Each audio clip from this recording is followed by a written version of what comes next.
bakasyon ngayong summer. Tapos ako, kakanin business for my own savings. Wow! Heidi, what's the problem? Ate, do we really have to do this? Talaga bang nakapagpalaway ka just by selling kakanin? Yes. And it was actually a rewarding business dahil blood, sweat, and tears ang nilaan ko para dito. And ganun lang talaga sa umpisa, pero you'll eventually learn from it. Woo! Ayos to mix ah! Mukhang masarap. Ngayon pa lang natatakam na ako. Salamat ah.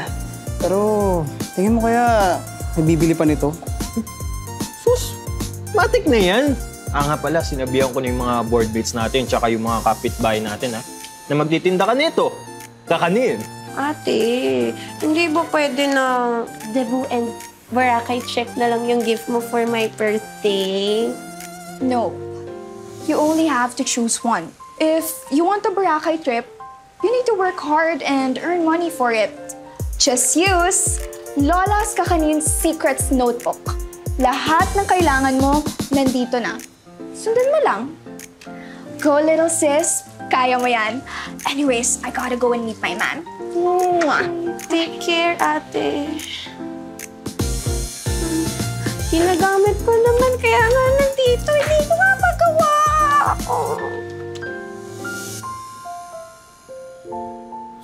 Huwag ka na maging sad boy dyan. Diba nga, sabi mo, bata ka pa lang, nagluluto at nagtitinda ka na ng mga kanin sa Buena Vista kasama nanay mo. Ito rin yung bumuhay sa inyo. Kaya focus ka lang. Kaya mo yan. Salamat sa tiwala mo, Insan ah. Kung di ko lang talaga kailangan ng pera ngayon eh. Hindi na ako babalik sa pagkagawa ng mga yan. Uy, teka lang. Ay, sorry. Sarap eh. Mga kapitbahay! Nagbebenta na po ako ng suman! Gawa ko po ito! Bili na kayo! Asa kayo? Wow, Heidi! Ano yan? Suman? Gawa mo lahat yan? Yes po, Ate Che. Bili na kayo, please, Ate Che. Support ni para sa travel funds ko. Shala! Travel fan! Sige, bibilin ko ng lahat yan. Kasi birthday ng lola ko. Yan na lang ang ambag ko. Talaga? Oh! 800 lang po lahat to. Ito ang 1,000 pesos. Keep the change. Really? Oh, thank you, Ate Che! Oh my God! Ang dali lang pala nito eh.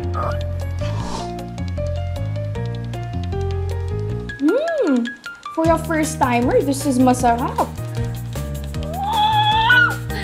Ate! Look! I have 1,000 pesos na! That's a great start. For 1,000 pesos, you can stay in a cheaper accommodation. Cheaper accommodation? Ate, ayoko. Gusto ko luxury resort para aesthetic yung photos ko. Really? Eh di mag-work ka pa. If I were you, magdadagdag ako ng puto, biko, and more. Think about it. Mga kapitbahay! May binibenta na ako ulit na suman! Bili na po kayo! Ayan, ate! Hey, halika dito. Dito, ako mismo gumawa niyan. Bagong-bago. Bagong luto. Ay, sige. Pinsapin. Yan, ito. Talagang bagong luto to. Puto Kaya po. punong-puno pa yan. Matamis na Tamis, di ba? Ma'am. Gusto niyo subukan itong biko ko? Masarap to. What? Ew ko yan. Disgusting, ha? Ano? Nagpapapritis na nga. Susi pa. Alam mo, yung biko na yan, si Mix ang gumawa. Itong puto na to, itong kutsinta, itong sapin-sapin, itong biko, siya rin ang gumawa from scratch.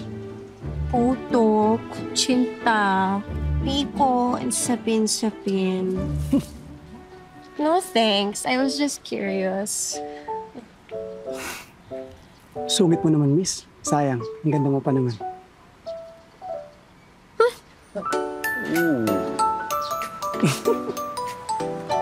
Iyaw mo na siya, pre. Bakit trip ka lang niya. Ang lakas nun, ha? Ay, sige ma'am, kuha lang kayo. Puto. Sige po, sige po. Ay, sige, kuha lang po kayo. Oh, sir, baka may gusto pa kayo.